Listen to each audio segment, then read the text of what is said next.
He recorded some of the most minute transactions, details of who traded how many goats for how many sheep, the day-to-day existence of life in the Hebrew city and villages.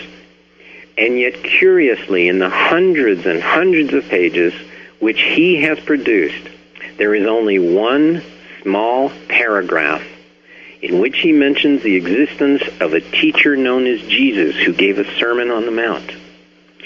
What most scholars have come to a conclusion, and I promise you it does not take a tremendous amount of research or education to be able to know, that as Josephus lists problem after problem, rainstorms, earthquakes, droughts and famines, in a long list of problems encountered during that time, suddenly there is inserted a completely out of context paragraph about Jesus.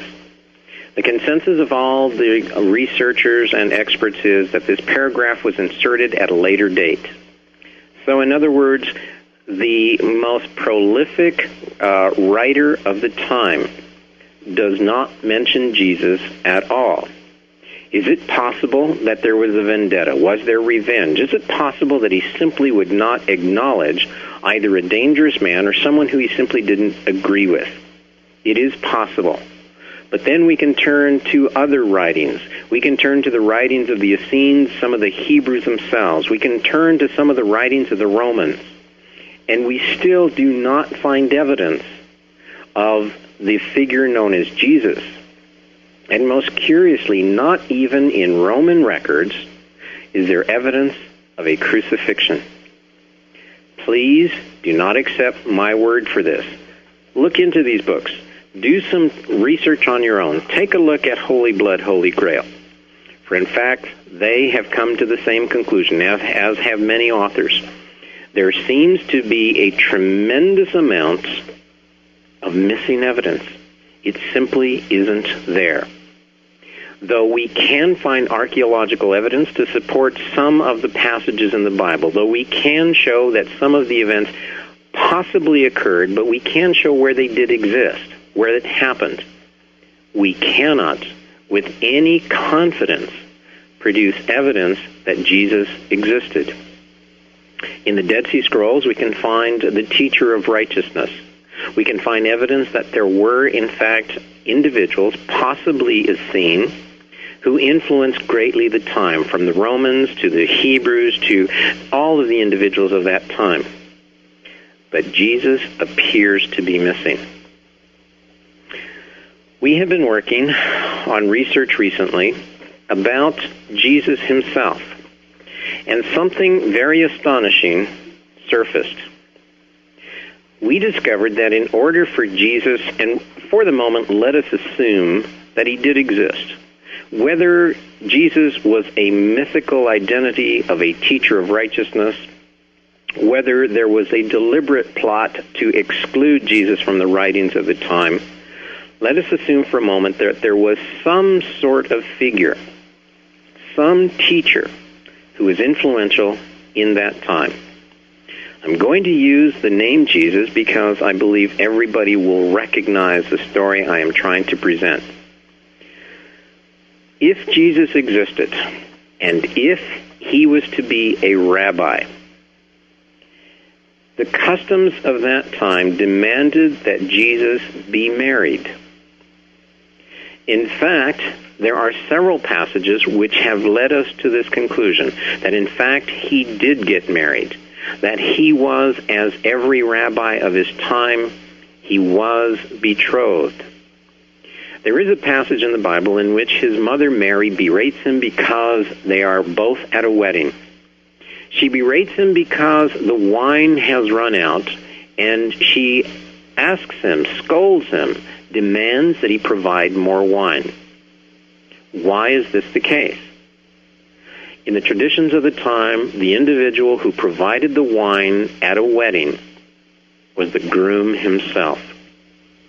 There is very strong evidence to suggest that Jesus was very likely married to Mary Magdalene, and that in fact the two had children, that they had offspring. There are passages in the Bible that talk about the brothers and sisters of Jesus, and not in some sort of allegorical form, but in fact as if they were his true blood brothers and sisters.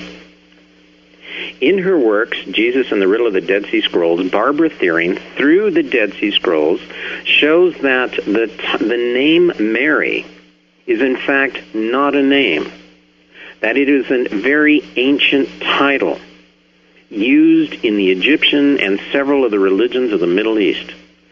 The name Mary meant an individual, a woman, who belonged to one of the Essene sects. If Jesus was a teacher of righteousness, if he, as it appears in the documents shows, was a member of the Essene sect, then it is absolutely consistent with the story of the rabbis and the priestesses of the Essenes that Jesus and Mary actually united in marriage, that there was a union and it resulted in children.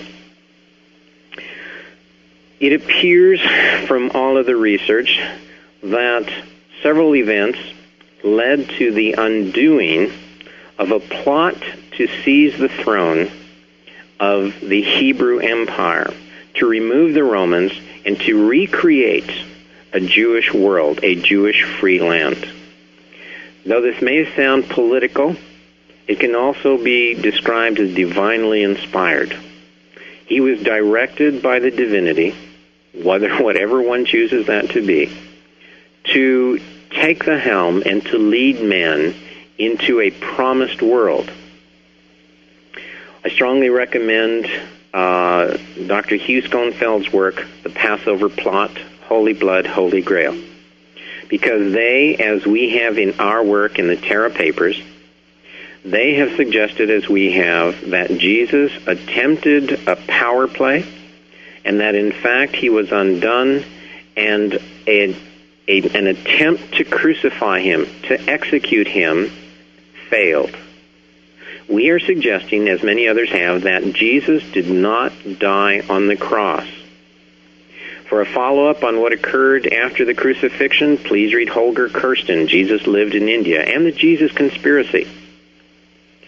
What we are suggesting is that he was not dead when he was brought down from the cross, but that in fact when he was taken into the tomb, that there he was attended to, he was brought back to health and removed to a place of safety, very likely in Masada, and eventually he fled to India.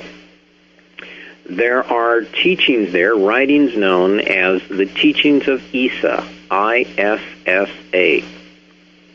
There is very, very strong evidence that Isa and Yesu were one and the same. The Quran itself denies that Jesus was crucified, that he died on the cross.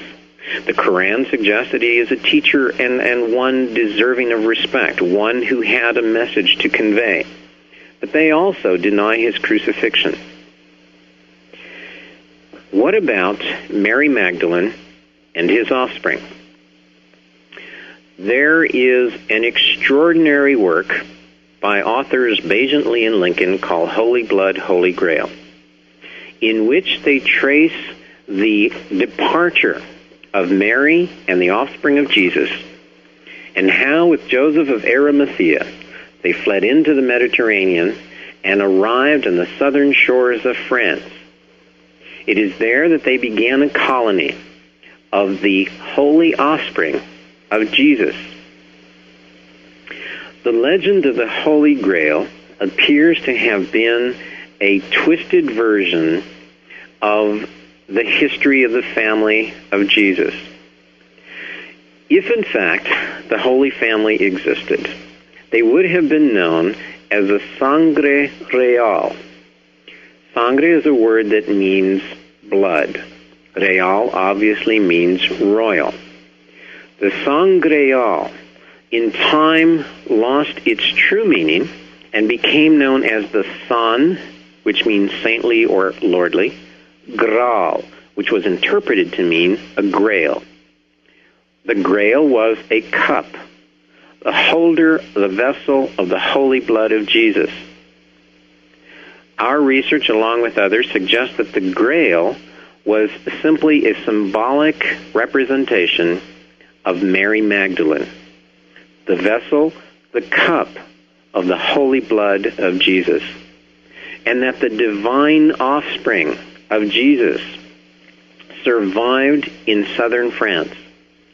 There are several Jewish colonies. Historical records show that Jewish colonies thrived, that there was a cult of the Black Virgin Mary, that in fact it appears that the offspring of Jesus survived, and that over the next 1,000 years they intermarried with the powerful families of Europe, that in fact they became members of some of the power players whose families exist to this day.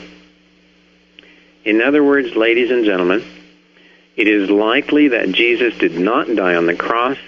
It is likely that he was married and had offspring, and that they survived and fled into southern France, where they have intermingled with the European community.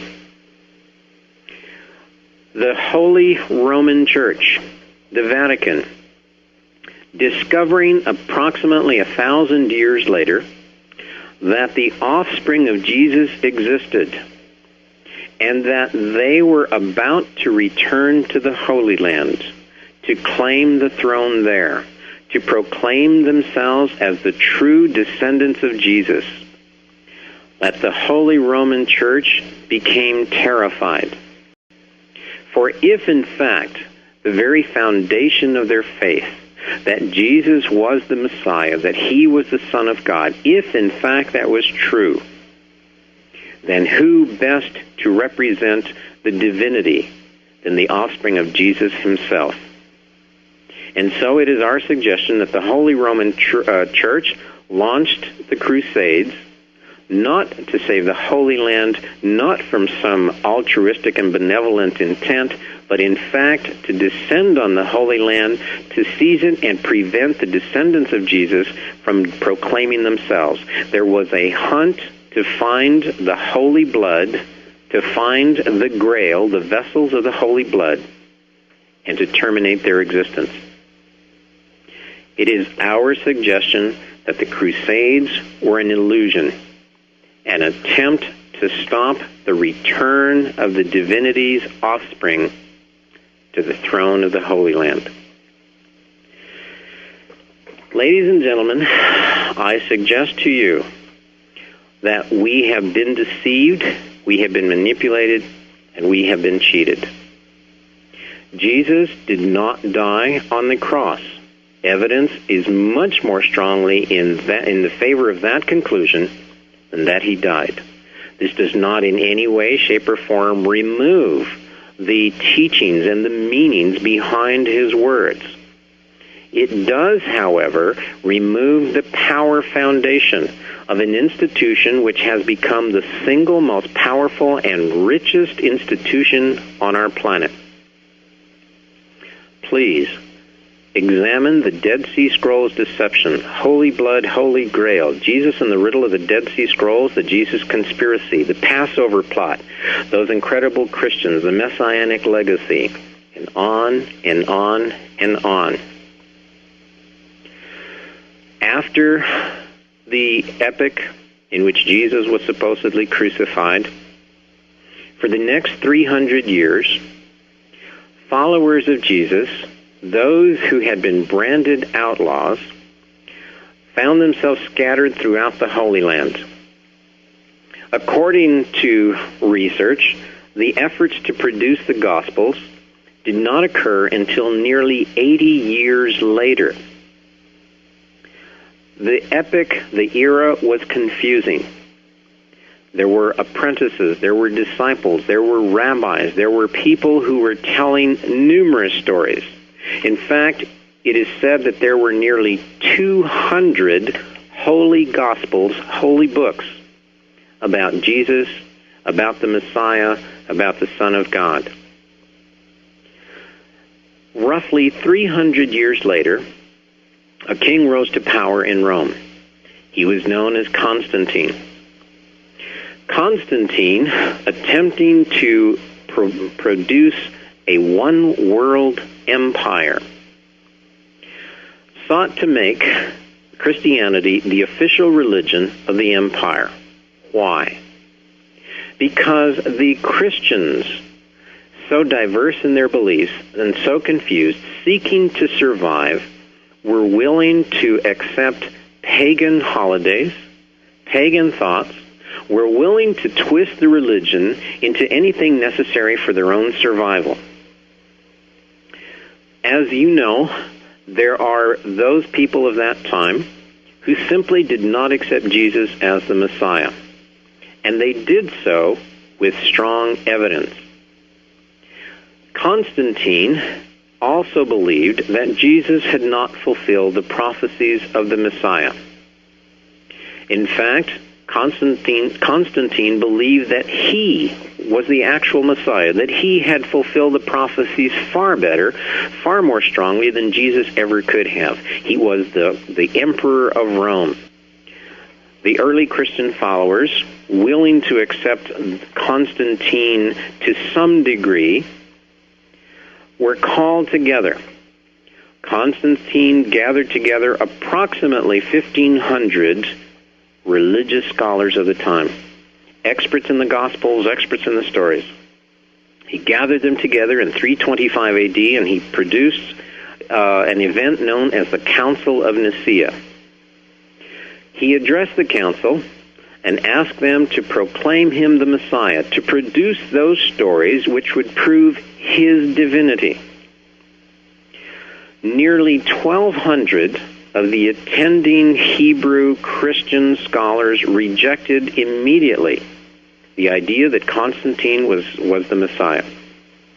Constantine, true to political tradition, immediately expelled the 1,200 who did not follow his will. They were cast out, and less than 300 so-called experts remained. And they very willingly gathered together the stories, the Gospels, which supported the possibility that Constantine was the Messiah. In their political effort, they tossed out books like the Book of Mary, the Book of Enoch, other books which you can find today. They're known as the apocryphal books or the lost books of the Garden of Eden. These are books that were rejected. Those books, which were considered to be the official storyline of Constantine and the Roman Empire, became what we now know as the Holy Bible. Curiously, one of the books that was tossed out, the Book of Enoch, is one that Jesus quotes from in the Bible itself. Yet it was considered to be invalid, that it simply could not be a religious effort, a work of God. The Book of Mary was also tossed out. Ladies and gentlemen, I suggest to you that the creation of the Bible, the creation of Christianity, was a political effort, both by those Christians who wanted power and one King Constantine. The Council of Nicaea in 325 AD can be researched very, very carefully. The Romans were very good at keeping records, and what I have just suggested to you can be found in numerous sources. The Bible and the Christian Church were a political effort. What happens over the next few hundred years was not an expansion of a well-received church, of a well-received religion. Christianity did not expand because individuals came to the church freely, seeing the wonder and the glory of the religion. In fact, they were forced to accept. They were forced to follow the edicts of the church and Constantine, or they were simply terminated. The valid teachings, the valid words of a teacher of righteousness had become the instruments of a political organization. Over the next few hundred years, by force, by might, and by extermination, the Christian church grew under the guidance of several popes whose history lays on the dark side. As I mentioned a little bit ago, the Crusades were started by the Holy Christian Church in an effort to seek out and find the descendants of Jesus and Mary. We have in approximately 1100 AD the creation of a new group. This group was known as the Knights Templar, the Knights of the Temple. Formed by Sir Hugh Payans, these 9 warrior monks were brought together in order to protect the pilgrims on their travels to the holy city of Jerusalem. Prior to their existence, Arab thieves, robbers, would descend upon these holy pilgrims and would take away their gifts, would take away their money, and they simply looted the highway bandits of the holy road to Jerusalem. Under the guidance of Sir Hugh Payans, these 9 warrior monks patrolled the highways, patrolled the roads, and they protected the pilgrims. So well received were they by some of the Europeans that they were granted the actual Temple of King Solomon as their headquarters. Now, the Knights Templar have a very curious history. There are some people who consider them to be a secret society, others who consider them to be wonderful examples of knighthood. Generally, however, the history books do not treat the Templars very well. In our research, it appears that in the Temple of King Solomon, the Knights Templar, by digging through the floor, by exploring the chambers hidden underneath, it is very likely that they, in fact, discovered the treasure known as the gold of King Solomon. Because after less than 20 years of being in existence, the Knights suddenly had extraordinary wealth. Originally, they were so poor that they often shared one horse. In fact, the Templar seal shows 2 knights on horseback astride one warrior steed. Their oaths were that of poverty. They could not smile. They could not enjoy. They were celibate. They were poor. And yet 20 years later, they lived at the height of luxury and wealth. But their power expanded. They brought more knights into their group. And in time, they were so extraordinarily received by the Europeans that lords and princes by the dozens flocked to join the order. The Knights Templar, because the Vatican, because the Christian Church did not have a standing army of its own, the Knights Templar were received as the unofficial militia of the Christian Church. Through the church sanctions, they were given the ability to deal in money lending, in essentially the banking traditions that are being used today. It is with no great stretch of the imagination that we can suggest that the Knights Templar may very likely have begun many of the banking institutions of Europe, and that they funded and underwrote some of the families. Because in the normal course of events, families with great wealth can find themselves teetering on insolvency. And it was the Templar Knights who came to their rescue.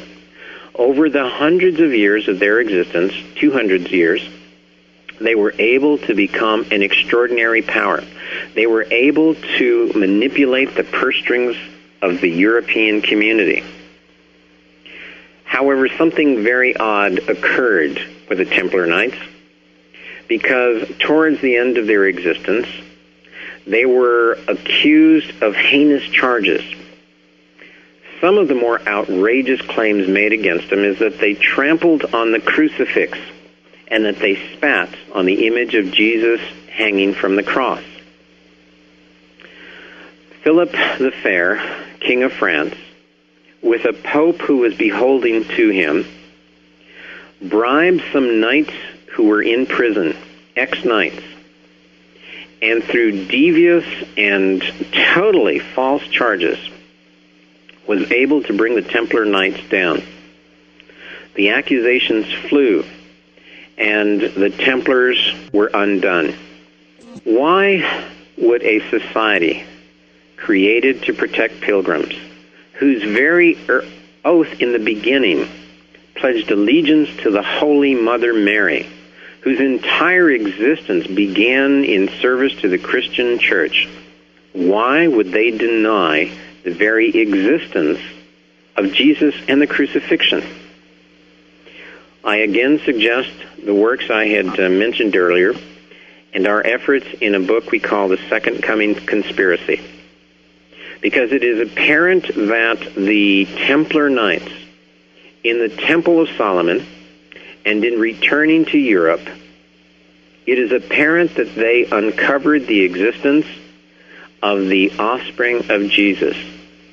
Now, I say that hesitatingly because our present research suggests that this was not a new discovery, but that, in fact, they became aware very early on of the existence of the Holy Grail of the children of Jesus.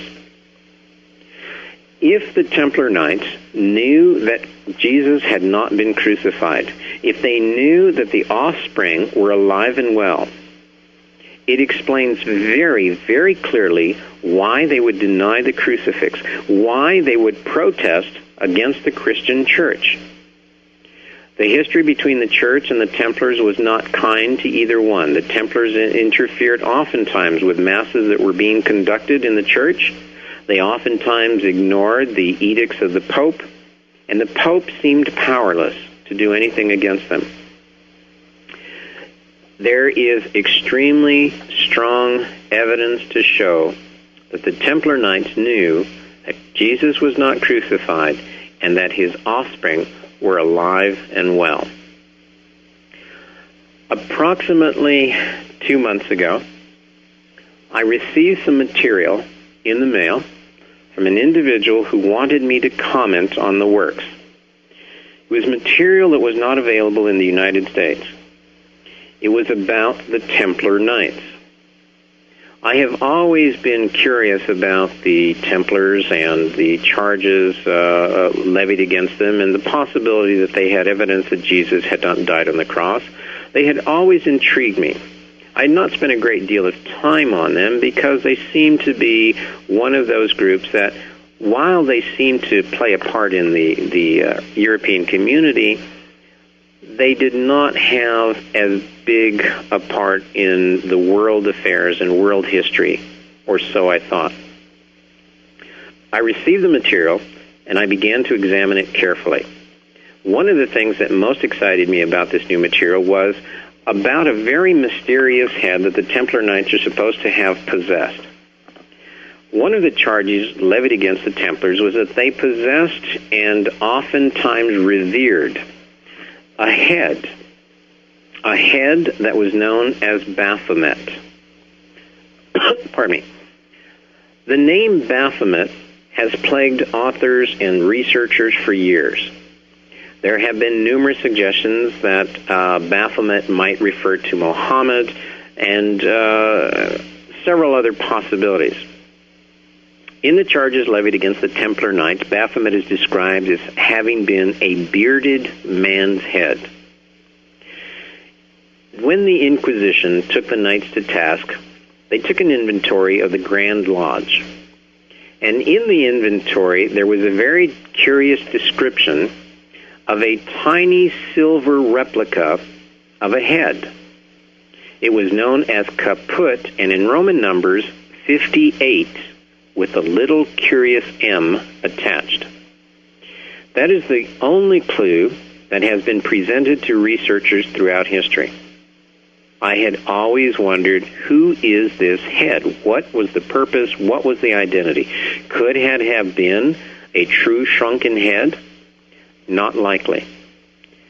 This new material that was submitted to me provided some linguistic clues and some evidence that we did not have. I was invited to produce an 8-page article to present in the European community. However, the story took on a life of its own. In a very short period of time, 60 pages materialized from this new work. I reduced the 60 pages to 40, hoping that in some fashion perhaps the story could be serialized in Europe, because I knew that it would not be able to be released in the United States. I submitted the 40 pages, and the package never arrived. A few days later, I was involved in a hit-and-run accident. I would like to believe it was an accident. I do not think so. I believe that our recent effort has disturbed the powers that be. I hope I am wrong. I truly do. But what I am suggesting in our work, the Second Coming Conspiracy, is that the family of Jesus, the royal offspring, will very shortly stage a second coming. It is my belief that they are manipulating world events and the actual fulfillment of ancient prophecies to their advantage. It is my suggestion that over the course of the next few years, there will be assassinations, suicides, and natural death of people who are power players on the world stage. I am going to suggest that we are going to find families like the royal family in England whose prince is going to be undone. I believe that families like the Rockefellers and the Rothschilds are going to find their heirs apparent, the males who would very likely be candidates for the power of the planet. I believe that they are going to lose their sons. I suggest that over the next few years, we're going to find the loss of the males of the Rockefellers, the Rothschilds, the Vatican, the King of England, the Queen of England, and even in the United States. I believe a second coming is being prepared. In the Holy Blood, Holy Grail, in all of the books which I have listed, they themselves are very, very disturbed by the way that the material is being released on the genealogy of Jesus Christ. It appears as if they are being led to the conclusion that the Holy Family is alive and well. I find myself in the same position. Let us return for a moment to the possibility that Jesus did not exist. If that is true, then the genealogy which is being presented is false. It is faked. Could that be? Could the powers that be create a genealogy that simply does not exist?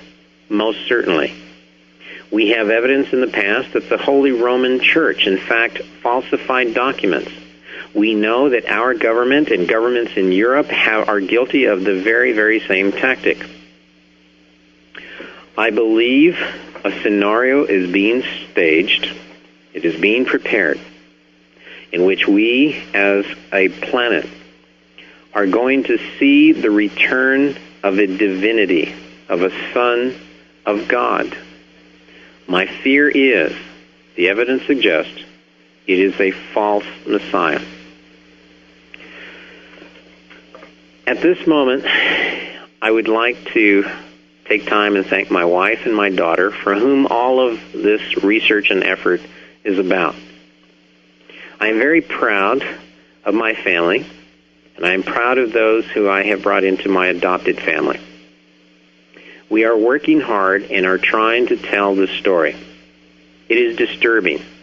Controversial is not strong enough. We do not wish to undermine your faith. We don't want to take away your religion. If it is strong, keep it. But for those of you who are seeking the truth, we ask for an opportunity to simply present our books for you to consider. We have 4 books available at this moment. We have several videotapes and audio tapes, but the core of our work consists of 4 books. The first book is known as the Star Warrior Papers. It is the story of the 6 young Native American men who rescued an extraterrestrial in 1947. Our research was inspired by the stories of one of the individuals who rescued the star being. The story tells of a star being and his communication with primitives. The second book is actually a combination of 2 papers. It is a reprint of a paper that I produced in college many, many years ago. It is called The Terra Papers, The Hidden History of Planet Earth, in which I outlined the history that I spoke of last night and some of what I talked about this evening. Our third book is called Prophecy, in which we discuss the crop circles, the petroglyphs, the ancient Hopi prophecies, the Hebrew, Egyptian, Sumerian, Babylonian, several prophecies, and we are suggesting that these prophecies are being fulfilled. We are suggesting that the gods are returning, that there will be the return of the divine power of heaven. The fourth book is a reprint of that which I submitted to Europe. It is the report known as the Second Coming Conspiracy, in which we produce historical evidence, tremendous amounts of documentation, and a linguistic study, one, to identify who the head of Baphomet is. We also provide the scenario for the staging of the Second Coming. If this material is too difficult for you, I thank you for your time, and thank you for at least being able to sit through this long. But for those of you who are interested, if you could please give us a call. Let us know. Our number is area code 602-404-8050. My daughters will be with us in the next couple of days, and you can give us a call. Thank you to those of you who called this morning and this afternoon. The response has been very, very pleasing indeed. Again, you can reach us at area code 602-404-8050.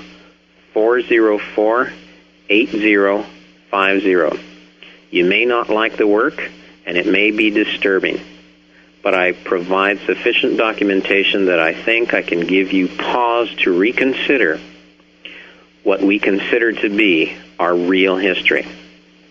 Very quickly, if I don't get a chance, the Dead Sea Scrolls Deception, Bayesian, Lee, and Lincoln, Holy Blood, Holy Grail, Messianic Legacy, Jesus and the Riddle of the Dead Sea Scrolls by Barbara Thiering, The Jesus Conspiracy by Holger Kirsten, Jesus Lived in India by Holger Kirsten, Hugh Schoenfeld, The Passover Plot, those incredible Christians.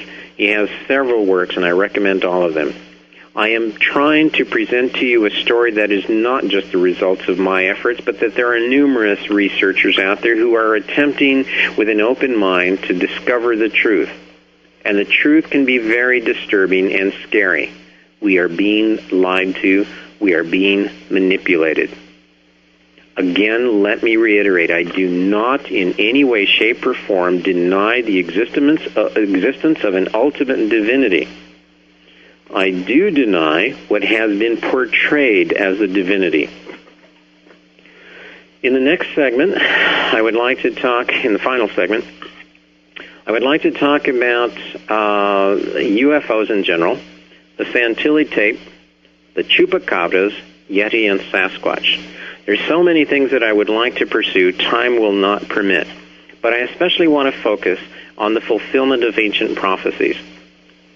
Recently, we were treated in the skies to a comet known as Hyakutake. Curiously, it snuck into our solar system. I find it extraordinarily interesting that none of the major observatories, none of the national observatories, none of them found a comet that snuck into our solar system. It was an individual with a high-powered pair of binoculars in Japan who discovered Hyakutake. We are about, in April of this next year, we are about to be treated to another display in the skies. It is known as Hale-Bopp. He has already made an appearance. He is circling the sun and is coming back. My understanding is that under clear night skies, it may be possible at this time to even spot his return. In the next hour, I'm going to suggest to you that the Hale-Bopp comet and comet Hyakutake are fulfilling Hopi prophecy. I have the extreme good fortune to know quite well and have worked with Colin Andrews, Busty Taylor, and several of those individuals who have worked on crop circles. I suggest that their work on crop circles, their presentation of this material, also provides evidence that the prophecies of old are coming true. I believe that we are about to be visited by divinities, that the next 10 years are going to be some of the most dramatic of our time. I am sure that you've been noticing that we are being constantly inundated, constantly bombarded by movies and books, videos, television presentations of extraterrestrials, of UFOs, of strange phenomena. I believe we're being prepared. I believe it's been a long time program, but that the heat is being turned up now to get us accustomed to the return of extraterrestrials. I also suggest that we are being led to believe that the extraterrestrials who are about to arrive are the bad guys, that we must unite, that we must form a one world order in order to defend ourselves against an extraterrestrial threat. The scenario is being made clear daily.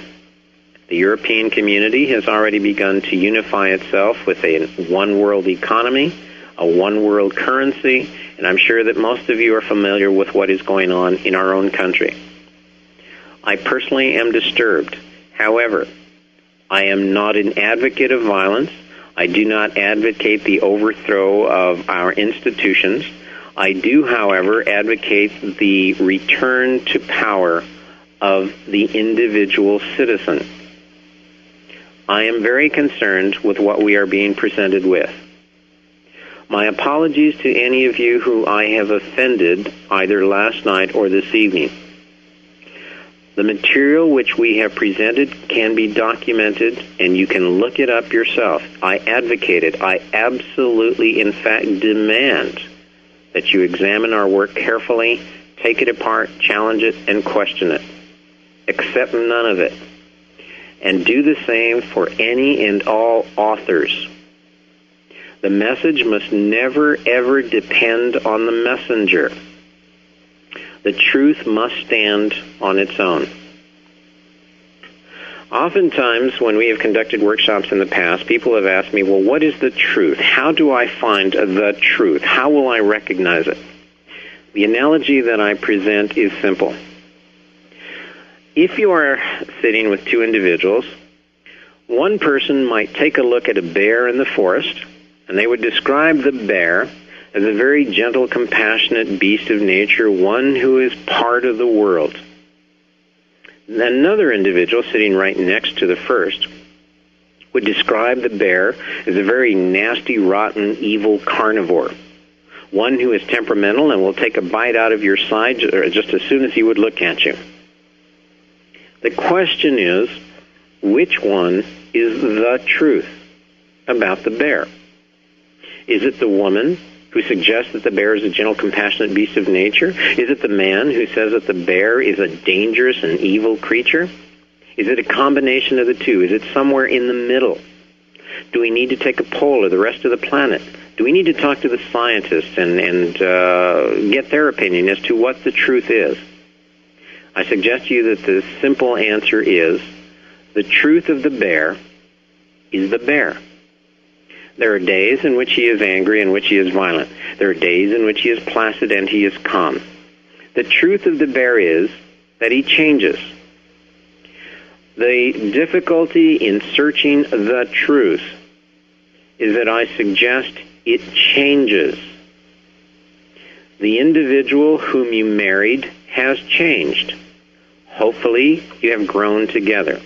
It is possible that the paths have separated.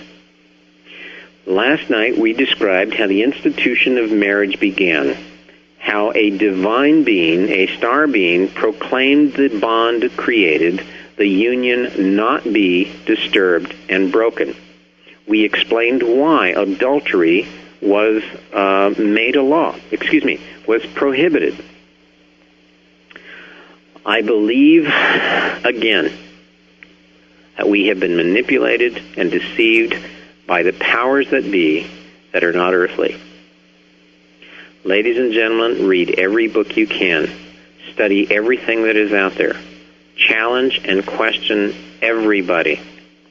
Accept no one Messiah, no one guru.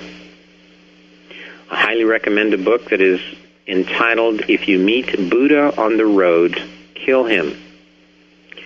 The work is not violent. It is not an exercise in assassination. In fact, it simply says that the truth changes, and he who proclaims himself as the one does not have the truth. In the next hour, we will continue with Hale-Bopp and Comet Hyakutake.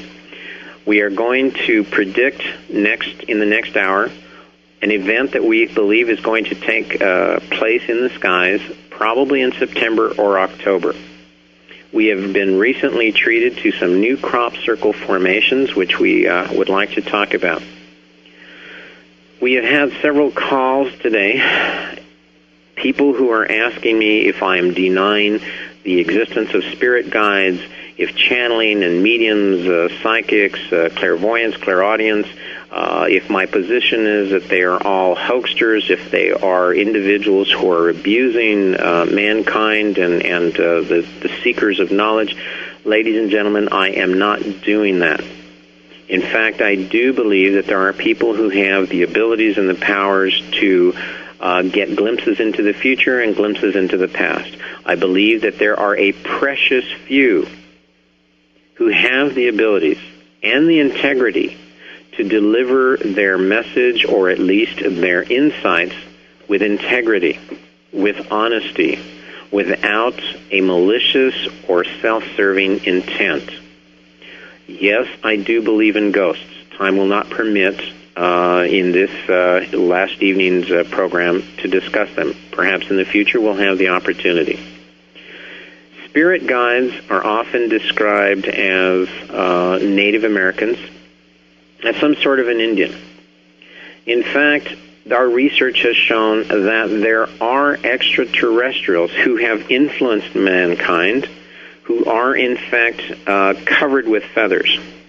The difficulty lies in the fact that they are very likely not human, that they are of a bird descent, and that we as human beings recognize only one group of people as the wearers of feathers, and that's the Native American.